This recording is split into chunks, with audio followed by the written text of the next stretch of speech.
ដែលមកលេងកែបឬក៏មកឆ្នេរកោកុំភ្លេចមកកាត់ Sunday Cafe រសជាតិអែម rating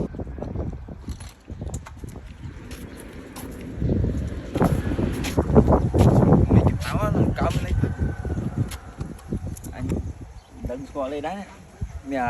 អញស្គាល់ Sunday Cafe នៅណាជូនទៅមកទៅ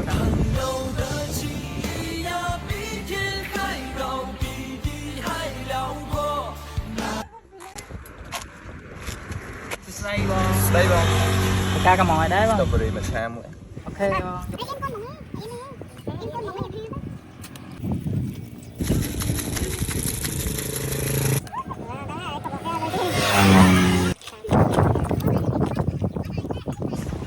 ស្ដីបងមិនឆាបាន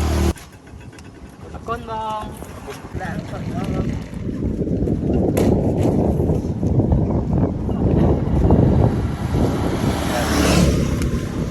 ប្អូនដែលមកលេងកែបឬក៏មកឆ្នេរកោកុំភ្លេចមកកាត់ Sunday Cafe រសជាតិអែម rating 10 លើ 10 ទទួលយកបានអូខេ